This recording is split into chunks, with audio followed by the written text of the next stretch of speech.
Hi everybody, good morning. It's Monday morning, and you know what that means. That we must trudge back into work, making our bosses richer and making our lives poorer for it. No, Mr. Negative. It's time for a tier list. Oh, thank God, a tier list. Also, you need to change your attitude. Hey, don't tell me how to interact with the world. I'm struggling here. We all are, but we could show some gratitude. Okay, enough of that. It's time for a tier list, and I thought this was kind of a fun idea, so let's head on over to it. This is a tier list based on how happy or upset I am when I see what my allies are picking in Pokemon Unite. And I think about this a lot too because, you know, I like to make a lot of videos and content about Pokemon Unite, so sometimes I'm playing Pokemon that I'm not the best with and I know don't fully fit into the meta, and I'm sure that people on the other team see it and think, oh, this is great, he's playing Venusaur, or people on my team think, oh boy, he's playing Venusaur. So that's what this list is about. I've broken it up into 5 categories. Category 1 is I love you. If you pick this Pokemon, I'm so excited that you're on the team. The second category is I'm down for this. So I see these Pokemon and I go, I don't know if this is going to be good or bad. We need a Pokemon like this, so I'm down for it. Third category, I'm worried. Now, I'm not going to go in there going, oh man, this is a disaster, it's over. And in fact, even with all the choices on this list, I try to go into it with an attitude of, let's make this work, let's work to our strengths, how can I help this team? But this category is, I'm a little worried about this team comp. Our next category is I'm mad at you. I'm mad at you is pretty clear. When you pick this Pokemon, I go, okay, all right, I don't know what to, okay, we'll give it a shot. That's how I'm feeling when I see someone make a choice like this. And then finally, I'm positive you will cost us the game. Other lists, I have a God tier for who I think is the best in the game right now when I'm making sort of the structured, S to whatever, C or D tier list. In here, I just have one Pokemon right now that I am consistently playing with. I see this Pokemon a lot. I consistently play with on my team. I'm actually not playing this Pokemon a ton right now. And every time I see this Pokemon, I go, this Pokemon's really good. And based on how everyone plays with this Pokemon, I am positive you will find some way to cost us the game. So let's get into it. Where should we start? Let's start with someone I love, right? Why wouldn't I start with something very positive? Let's start with something like, all right, let's start with an easy one. If you saw my last tier list, you know I think this Pokemon's absolutely amazing, so let's start with Snorlax. If I see someone pick Snorlax right away, I think, oh good, they're a defender, they know how to play defender, they're going to be supporting the team. I love you. I love someone who picks Snorlax. Oftentimes, if a team doesn't pick a defender, I'll hop in with someone like Snorlax. So when I see Snorlax on the team, I think, yeah, this is good. At least we're in the realm of you've picked a great defender Pokemon. I love to see a Snorlax on that team selection screen. Let's head into someone like, ooh, okay, this is an interesting one. Gardevoir. Gardevoir is really strong late game and has a lot of trouble early game. In fact, I feel like Gardevoir has a lot of trouble for a long time because it doesn't really become powerful, I think, until level 8, is that right? I'd have to look that up to be sure, but I'm pretty sure Gardevoir isn't really strong until it gets to about level 8 and it gets all its moves, which is a ways down the line. You know, when you think about Pokemon like Alolan Ninetales or Slowbro that get an amazing move at level 4, and then you're waiting a long time for Gardevoir to get both their moves. I just think when I see Gardevoir, part of me goes, I'm down for this, but then another part of me thinks, I'm a little worried because this Pokemon takes so long to turn on, and if someone is not good with them, which I've seen, I want to say more often than not, I see someone play Gardevoir and I think there are a lot of other Pokemon that you could have played and been more useful as, because you're not great at getting Gardevoir, getting it enough experience, and making sure it's useful in those important team fights. So when I see Gardevoir, I'm a bit worried. Let me see someone where I go, I'm down for this. Oh, okay, here's a good one. Zera Aura. Zera Aura is not my number one choice. It's not who I necessarily want in the jungle, but I recognize Zera Aura is a really good all-around Pokemon. I'm not upset at all when someone picks Zera Aura. I get what's going to happen here. I understand where they're going to be and what they're going to end up doing. I hope that they're a useful jungler, and oftentimes I think Zera Aura can be. So it's not the absolute best. At times it teeters into the I'm a little worried, only because with the current sort of meta that you see happen in higher ranked play, I've just noticed that it's not the absolute best that your jungler is a speedster right now. We'll see if that changes, but in general, when I see Zera Aura, I think, all right, I'm down for this. Let's give it a shot. Let's play a little Zera Aura here. Okay. Oh, we got to get an I'm mad at you category. Yeah, you know, this is not nice, but all right, I'll do it. When I see someone like, you know, Venusaur's gotten a lot better lately. Part of me wants to put Venusaur in the I'm mad at you category. And it's not that I think Venusaur's bad. I actually think Venusaur is pretty good.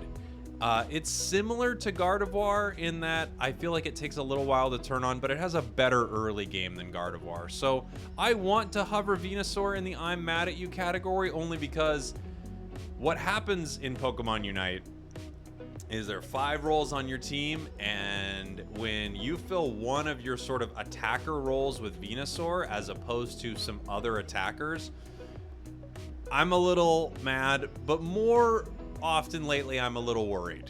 I'm not pissed. I don't really get, if I'm being honest, I don't really get pissed. I see team comps and I go, here we go.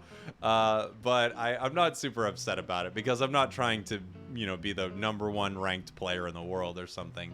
I want to be very, very competitive. I want to be a good player. I want to help my team, but I'm not stressed if I lose a match. So with Venusaur right now, it used to be I'm mad at you. If I used to see Venusaur, I would think I'm mad at you because you're not going to play this well. It's really hard to play competitively, and we're going to lose. Right now, I'm a little worried. Let's talk about someone I'm mad at, sadly enough. Garchomp. When I see someone pick Garchomp, I just think, well, we're dead. It's over. We're in a lot of trouble. Garchomp needs the jungle. I really, really think Garchomp needs the jungle, because Garchomp just gets destroyed in lane. I can't. I feel like Garchomp, I'm going to make a list, I think, soon of Pokemon that need a nerf and Pokemon that need a buff or a rework or something. Garchomp needs some help. He needs help early on. He needs more help than Gardevoir in some ways, because Gardevoir is going to be in the lane. They're at least ranged. Garchomp is just in so much trouble. Garchomp in the jungle is okay. It's okay, but there are so many other people I'd rather have. If I see you pick Garchomp, it's nothing against you, but I'm already going, well, here we go. We're in trouble here. We're in a lot of trouble. Let's see. Here we go. New Pokemon that I think is very legit. I don't think it's an I love you yet. Big sip of coffee here. And that's how I wake up. Okay. Wigglytuff used to be someone I'd be very worried about. And not full on I'm mad at you, but it's just not good enough, you know? At least it used to not be good enough. Right now, I love seeing a Wigglytuff. It's almost in the I love you category. It almost is. But right now, I'm down for this. I see a Wigglytuff on my team, I go, all right, I'm down for this. Let's give it a shot. I love that this is really how I talk. I'm really going, yeah, I'm down for this. Okay, let's see here. Charizard. Charizard is in the I'm worried category. I will say, I think Charizard used to be in the I'm mad at you category.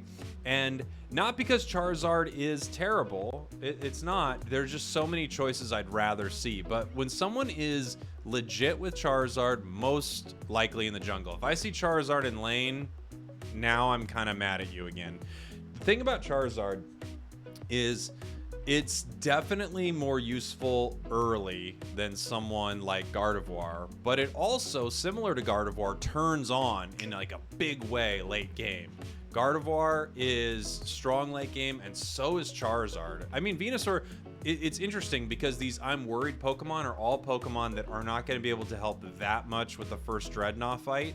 But once Charizard gets its Unite move, which is at level 9, right? Once Charizard gets its Unite move and can start flying around and hopefully helping pick off carries in some ways that are really exciting. You know, when you're in a game and obviously you got 5 people over here, 5 people over here, and you got like defenders. What am I doing? And you've got like defenders here kind of in the front, like this, and back here with these fingers, these are like, you know, your carries and support and stuff like that. Boy, this is, I don't know. So, I like that Charizard, as one of these Pokemon back here, can just fly over all this frontline stuff and deal with some backline carries. So Charizard sets up some incredible team fight moments, and it really disrupts the enemy team. So I'm not mad at you. If you're in lane, I'm kind of mad at you. If you're not in lane and we've decided to let you have the jungle, I'm just worried. I'm worried. I'm not freaking out, but I am a little worried about it. Okay. Absol. Absol. Look. Absol, Absol. So, Absol can be so good. And truthfully, every time I see anything in game, I just think, I'm going to give this a shot. I'm going to do my best. Let's see what we can make happen here. But when I see Absol in being chosen, I just think, ugh, this is going to be tough. This is going to be really, really tough. It's either this person is sick with Absol and they're going to give us some incredible ganks and they know what they're doing, or man, we are in trouble. The tough thing about Absol is it's either Absol is a steamroller or Absol is whatever the opposite of a steamroller is. I don't know. What doesn't roll things? What makes things bigger? A mechanical air pump? Absol is either a steamroller or Absol is one of those motorized air pumps. So it's either it's going to pump the enemy team up and they're just going to destroy us, or Absol is going to get an early level lead, do some great ganks, help with our lane. When I see Absol, I'm kind of mad at you because I'm pretty sure that you don't know what you're doing and you're going to lose. You're going to help us lose. So that's what I think when I see Absol. Let's see here. Let's pick another person. You know what? In some ways, I'll even put Slowbro here. When I see Slowbro, I think, I love you. I recognize that Snorlax is the dominant choice when it comes to defender, but I think Slowbro is an amazing defender. I think Surf's just incredible. Now, if you use Scald, I will put you down into the I'm positive you will cost us the game, but no one does because it's not even close.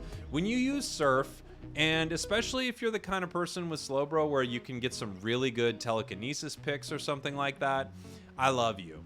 When I see Slowbro, I think, okay, we're doing something here. We got a little bit of a plan going on. I'm very down to see Slowbro in the game, and when I defender, I'm lately mostly playing Snorlax, but I will defender every once in a while as Slowbro.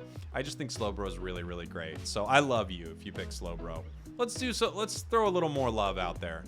Eldegoss is still the top tier support in my opinion. I recognize that all the supports have, you know, something going on, but right now I still think Eldegoss is amazing. It's such a selfless role to play because you don't get a lot of glory playing Eldegoss, you know, and I think that's kind of what makes me love you so much when you pick Eldegoss. Also, Eldegoss was kind of the #1 Pokemon that helped me get into Masters. There's another Pokemon that really kind of pushed me over the edge just because I had to start playing a carry because not enough people could carry our matches. It's not the role that I like to play the most, but I just had to start playing a hard carry to win more consistently. But my other highest win rate heading into Masters, and I think it might have my highest win rate right now. Actually, I'll take a look just out of curiosity if it's still got my highest win rate. And while I don't think win rate's the absolute most important thing, it can kind of tell you a bit about, oh, okay, I play pretty good with this Pokemon. No, my highest win rate might be Oh no, my highest win rate's the hard carry. Of course it is. Oh, there are a couple Pokemon that have actually some pretty wild win rates, huh? I'm surprised my Zera Aura is so high. Over 80% with Zera Aura. I don't play enough Zera Aura, that's why. Okay, so it's not my highest win rate, but it's really high up there. Basically, if you have a Pokemon where you're consistently doing really well, you're over, 65% or so with that Pokemon, then I think they're a pretty legit choice for you if you're going up into Masters. I will have a video coming up soon of just some tips to actually push you over that bump, especially if you're playing solo queue. But Eldegoss was one of the reasons I made it to Masters, and I think Eldegoss is one of the best Pokemon in the game. You pick an Eldegoss, you've got my heart, okay? So don't break it. Don't you dare break it. Let's see here. Let's go with Cramorant. Cramorant is an I'm down for this Pokemon. So the thing about Cramorant, it actually teeters into I'm a bit worried Pokemon. So when I see Cramorant, I think, all right, I'd rather have Cramorant than Gardevoir and Venusaur. So I'm down for this. I'm down to see what you're going to do with Cramorant. It's one of my favorite Pokemon to play. I just think it's actually kind of tough to play, in my opinion. I think Cramorant is not the easiest Pokemon to really solidly get working. And boy, you can really, strangely enough, for having such a large radius and zoning people out so well, you can really screw up Cramorant's Unite move. When I play well with Cramorant, I'm using Cramorant's Unite move really, really thoughtfully, and I'm setting it up in a way that maybe zones out the enemy team, helps us capture Dreadnought. A lot of people I see, they kind of pop it once the team fight's already over, it's done, they just collapse on Cramorant, everybody jumps in on Cramorant, knocks him out. So I'm down when I see Cramorant, but it does teeter into the I'm worried category. It's tough because if like, for instance, if I see someone pick Cramorant and we have a Venusaur and we have a Charizard, I'm just like, okay, well, this is the worst. This is the worst. We're in a lot of trouble here. And albeit all this is for ranked gameplay, it's not in a regular match. I don't care at all. If you care what's happening in a regular match, I'm telling you, drop that away, do some meditation, find your stillness, quiet your thoughts, and then once your thoughts are quiet, let one thought bubble into your brain, and that thought is whatever people are doing in unranked matches means nothing at all. Don't even stress about it. Okay, let's see. Let's go with someone where, if I'm being honest, I'm pretty worried when I see Mr. Mime. I am. I think Mr. Mime is actually really good, and I've seen some plays lately with Mr. Mime that I think are bananas. But when you're solo queuing and you see someone pick Mr. Mime, I'm gonna be honest, I'm mad at you at that point. And it's not because Mr. Mime's bad, and it's not because you're bad with Mr. Mime. It's just all the stuff I see Mr. Mime really excel at feels like it needs a level of coordination a little bit. I saw Mr. Mime put up a barrier and a Snorlax push people into that barrier, and they're just like bouncing back and forth. It was amazing. It was amazing. But without some good coordination, just playing solo, I think Mr. Mime is one of the toughest Pokemon to see on a team. So if I'm being honest, I'm kind of mad at you when I see Mr. Mime. Let me show someone else that, people are going to be surprised, but when I see Crustal, I'm kind of mad at you. And again, I'm not saying you're bad. I'm not saying Crustal's bad. I'm not saying good Crustal players aren't gonna, destroy me in game. But I'm kind of mad at you when I see Crustal, because there are two defenders that overall work a lot better in most team comps, and they're at the top of my list. And when I see Crustal, I just think, what's your plan? What's your plan for this? Because sometimes I see Crustals. I played a game with a Crustal earlier, and it was just kind of zipping around the map, getting experience, and I'm thinking, there are a lot of Pokemon who kind of need that experience on the team, and it's not exactly you, Crustal. You're also, if I see a Crustal and they're moving back and forth between objectives really fast and they're helping the team and they're pushing people around, I think Crustal can be amazing. But when I see someone pick Crustal, I'm kind of setting myself up for knowing what type of play I'm going to experience when I see this Crustal. And it's just, I don't know. You're kind of an attacker. You're kind of a defender. You're not really doing the role of defending other Pokemon. You know, I don't need Crustal to be the one scoring all the KOs. You know, we need Pikachu, Greninja, Lucario. We need Pokemon like that. Zera Aura. Those are the ones scoring the KOs. I think it's great if you're good with Crustal, and I've absolutely played with good Crustals, but when I see Crustal, yeah, I'm kind of mad at you. Let's talk about Gengar. Gengar is...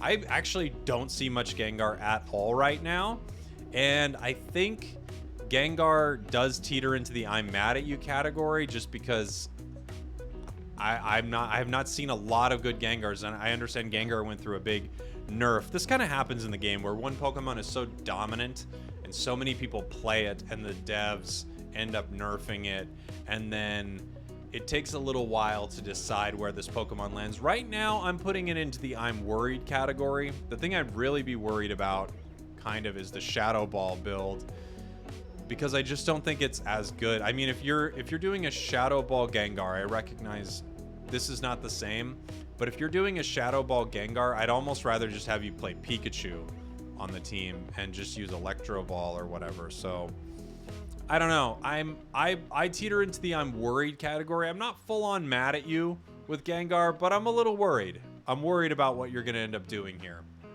All right, let's talk about Pikachu. Pikachu's kind of an I'm down for this Pokemon, and then it also goes into the I'm a bit worried Pokemon. It would be the top of I'm a bit worried. If it makes it to I'm worried, it's like number one, because I'm not that upset when I see Pikachu, but it has a weak late game, and I love playing Pikachu, by the way. That one of my, I think my highest win rate with kind of a lot of battles is a hard carry and then Pikachu.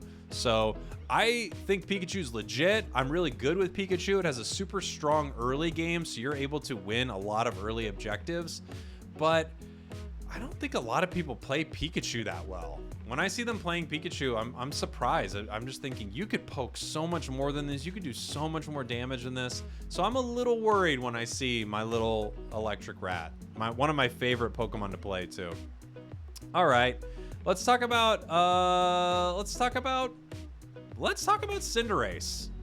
So Cinderace is the best or one of the most important Pokemon in the game, because Cinderace fills a role and no one else does Cinderace's role like Cinderace, and that's just that crazy amount of auto attack damage. But if I'm being honest, I don't love a Cinderace choice. I recognize it's necessary, essentially, but it actually moves into the I'm down for this category, probably the top of the I'm down for this category, because it's, again, this is the Pokemon that pushed me into Masters easiest, because if a team doesn't have Cinderace on it, at least it used to be, if a team didn't have Cinderace on it, I would know that we were going to lose, essentially. Teams without Cinderace, I mean, I don't know. I wish there was a way to pull all the data and figure this out, but before the nerf, if you didn't have Cinderace, you must have had almost like a 80% higher chance of losing the match. So right now, I recognize Cinderace is very important, although I see a lot of people play Cinderace in a way where I think, I don't know what you're doing right here. You're kind of just attacking Zapdos, and we have a kind of a big team fight going on. I know you can chunk a lot of health away from Zapdos, but you need to help deal with the enemy first. So I think when I see Cinderace, I go, heck yeah, I'm down for this. But I'm not absolutely in love with Cinderace. Someone I am kind of in love with, more than others, strangely enough, is Machamp. And Machamp got nerfed, which I think is unfortunate. I don't think Machamp needed it. Maybe I'm wrong here, but it wasn't the best Pokemon in the game, so I don't really know what the point of the nerf was. It wasn't the Pokemon where you go, they picked Machamp, it's over, they got Machamp, and we have Lucario. Lucario sucks, and Machamp's amazing. That wasn't the case, so I'm actually really surprised that they nerfed it at all. Maybe there was something in the absolute best, five-person pairing where Machamp was kind of one of the most legit Pokemon, but I just thought, why nerf him? He's good. But if I see Machamp, I kind of love you because you set up some amazing team fights as Machamp. It's unfortunate that they nerfed Machamp. I'm not really down for that nerf. Hey, I ain't down for that nerf. So that's where I'm at with Machamp. If you pick Machamp, I kind of love you. I love you. Oh yeah, I'm down for this. As long as you understand the utility of Machamp, we're gonna have a really good time. A Pokemon that I kind of am in the I love you category, but right now I'm having so much fun playing Alolan Ninetales that I kind of move Alolan Ninetales to I'm down for this.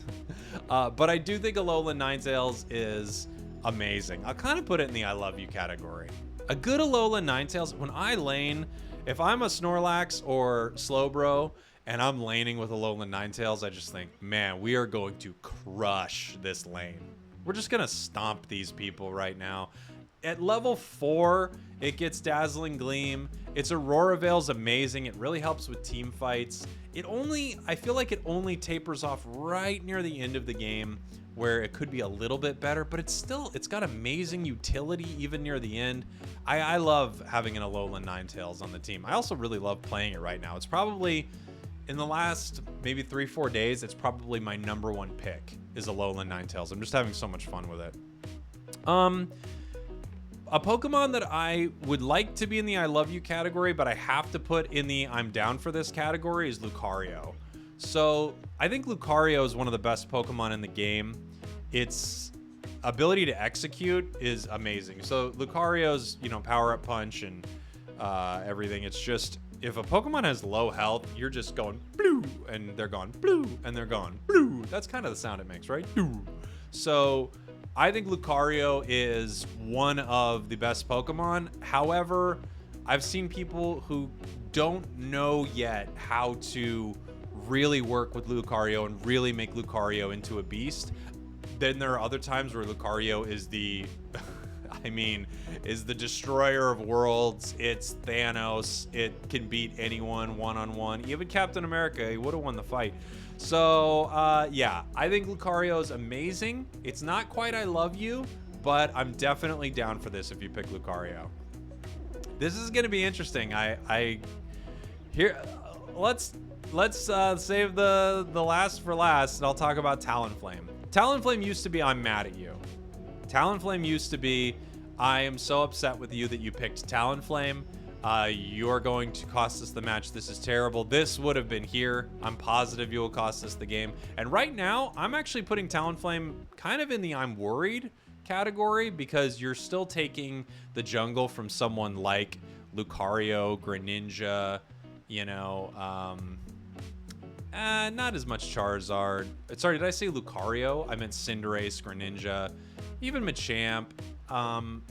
I like Talonflame a lot, though, and I want to see Talonflame really rise through, the higher tier play. I think Talonflame is set up to be the Pokemon who wins games without a team gathering like taking Zapdos. I could see Talonflame being where both teams are fighting around Zapdos, no one has a secure win, and Talonflame continues to find ways to score points and win the game. So I'm kind of excited for Talonflame. I'm actually even going to move it into the I'm down for this category right now.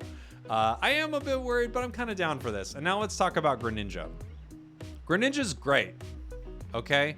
Greninja is a great Pokemon. This isn't a tier list based on where I think Greninja is, okay? Because I think Greninja is a top tier Pokemon. It's neck and neck with Cinderace right now. I see it picked a lot over Cinderace lately, and I could see why people are doing that. But right now, I'm positive you're going to cost us the game if you're playing Greninja. I have been in so many games lately with so many Greninjas who are, I don't know where they are. I don't know what they're doing. They think they're ninjas. They're out there. They really think they're freaking ninjas. They're going, well, I'm Greninja, aren't I? I guess I'm not at the fight with everybody. I'm going to be in the back. I'm going to go try to score right now. You guys are all fighting Dreadnought? Great. I'm going to start farming over here. What's going on? You know what? I see like 2 people in the mid. I'm going to try to take them both out. I'm just thinking, Greninja, what are you doing? Greninja, please. I think Greninja's so good. So when I see Greninja, I'm not immediately throwing my hands up going, it's over, which it's just not how I play this game. But if my recent experience has taught me anything, it is that if I see Greninja on the team, I am positive you're going to try to find a way to lose this game for us. You are. Yes, you can get a whole team KO. You absolutely can with Greninja. And you will also try to find some way to not support the team. That's the #1 problem I see with Greninja, is people don't know how to support their team with Greninja. You are a carry, you're a bit of a, you know, sort of an assassin-y carry, and you have to get up in the mix of it to really turn on, which is why Cinderace, I think, is still superior, because Cinderace doesn't have to be right next to the fight. Sometimes Greninja gets caught because being next to the fight, taking those KOs can get Greninja in some bad positions. The best players, if you're a great Greninja and you support your team, this isn't about you. This isn't about you. This is just about what I see when people pick Greninja. And I swear, maybe the last 10 games, every game that I've had a Greninja, I can go, yeah, that Greninja was really trying their best to cost us this entire game. They were just making some really bad calls, because I swear they think they're a ninja or something. They think their job is to not be around the team fight and not help us take down objectives. They think their job is to come in when everything's over and throw their water shuriken and get 2 KOs while the whole team's already been wiped. You know, it was already over, Greninja. We lost. You were at the top lane. I don't know where you were. So, yeah, that's where I'm at right now. This is the Pokemon where I go, I'm positive you're going to ruin this for us. Yeah, I really am. And I think it's about that time of the video. This is a fun time of the video, isn't it? A time where we just kind of figure out what we're doing with some of these Pokemon and maybe move them around a little bit. Great. So, as I was saying before, if you're picking Gardevoir or Garchomp, basically any of the Gars, anything with a G, Gardevoir, Garchomp, Gengar, and of course Greninja, I love you. These are the best Pokemon in the game right now. Garchomp is insane. A Garchomp Gardevoir team with Gengar and Greninja, that's the team. With the Eldegoss, I mean, I love that so much. Pokemon I'm super down for. I love seeing Mr. Mime on a team. This could actually move into the I love you category, and I don't know what Ninetales is doing here. I'm a bit worried if I see Ninetales. But Zera Aura and Talonflame, basically, oh, Absol, what is going on? That was a mistake. Any speedster, I'm down for this. I start to get worried when I see people play someone like Cinderace. He just recently got nerfed, so I'm sure if you pick Cinderace, it's game over, buddy. Game over. And even though Wigglytuff got buffed, it's still trashed here.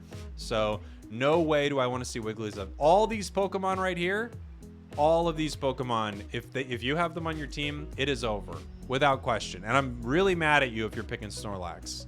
I'm absolutely...